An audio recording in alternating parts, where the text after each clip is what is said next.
All right, here we go with section 7, last section of the entire year. Here's your focus question. The century that ended in 2000 witnessed vast human progress and unimaginable human tragedy. This was the first century in which the primary economic activity for most of humankind moved beyond the acquisition of basic food, clothing, and shelter, but it was also a century of uncounted millions dead in wars and genocides, along with the widespread degradation of the environment.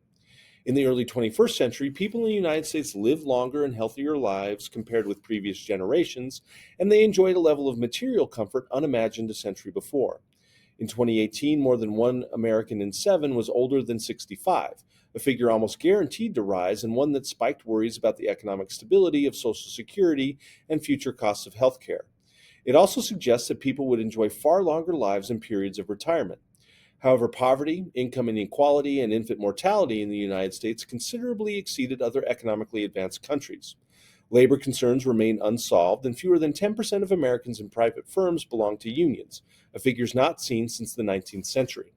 Many changes have positively affected Americans, including women and minority populations. In other ways, the U.S. remains a country concerned primarily with individual advancement more than broad social welfare. The U.S. also remains a far more religious country compared to other economically advanced countries. Religion and nationalism reinforce one another far more powerfully in the United States.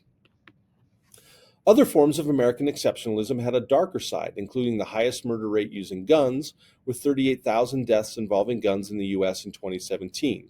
Some of the most horrific instances of gun violence have occurred as mass shootings at schools, including the 1999 tragedy at Columbine High School, the 2007 attack at Virginia Tech University, and the unthinkable murder of 20 first graders at Sandy Hook Elementary in 2012.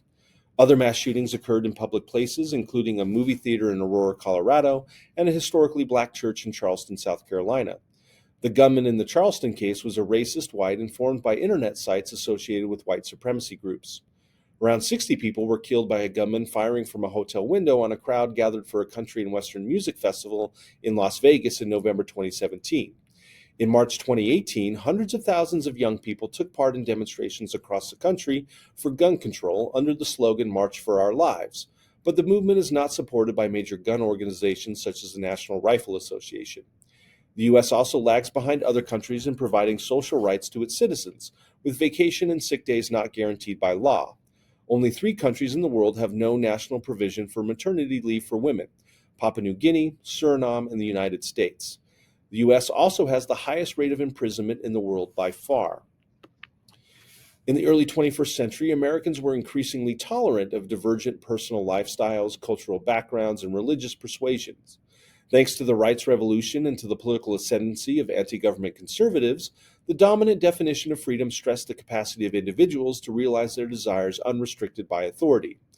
Other American traditions, freedom as economic security, freedom as active participation in government, freedom as social justice, seem to be in eclipse. Americans enjoy more personal freedom than ever before, but little industrial freedom as globalism rendered individual and even national sovereignty all but meaningless.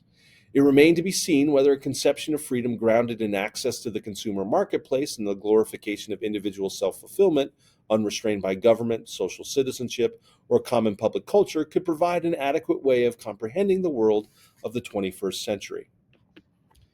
In a politically polarized nation, history itself has become a battleground. Debates proliferate over the fate of public monuments to the Confederacy and its leaders. Some see these statues as harmless expressions of Southern civic heritage. To others, they represent the glorification of slavery and racism. Some statues have recently been taken down.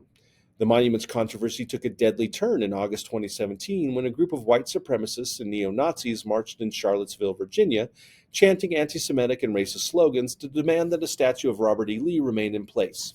They were confronted by opposing demonstrators. Violent clashes ensued, leading to the death of a woman who was mowed down when a marcher ran his car into the anti-racist crowd. To the dismay of many Americans, including leaders of his own party, President Trump refused to apportion blame. He also sent out a tweet lamenting the removal of Confederate statues, claiming such actions tear apart the history and culture of our great country. Conflicts over how to represent history have arisen more recently in the nation's schools. In the wake of George Floyd's killing and the heightened public discussions about racial discrimination, some administrators and teachers have sought to more centrally include curriculum on slavery and racial discrimination in the teaching of American history. This effort has been met with backlash by those who believe such teaching amplifies divisions and differences among Americans, and that history teaching should build national pride by providing a celebratory, rather than critical, vision of the American past. Recently, Republican governors in Oklahoma, Tennessee, Iowa, and Texas have signed bills designed to restrict the way history is taught.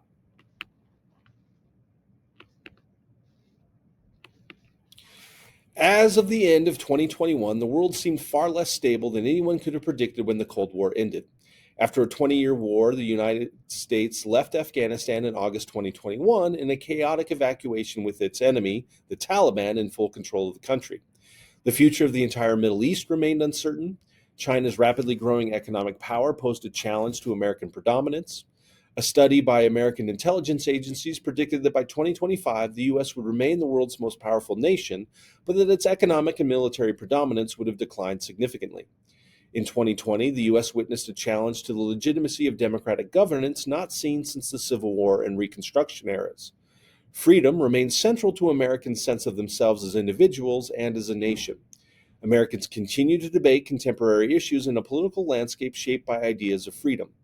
Indeed, freedom remains, as has always been, an evolving concept, its definition open to disagreement, its boundaries never fixed or final.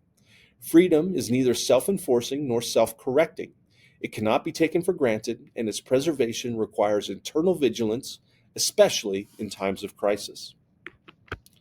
And with that, we are done for the year. I thank you so much, and I look forward to our continued work together.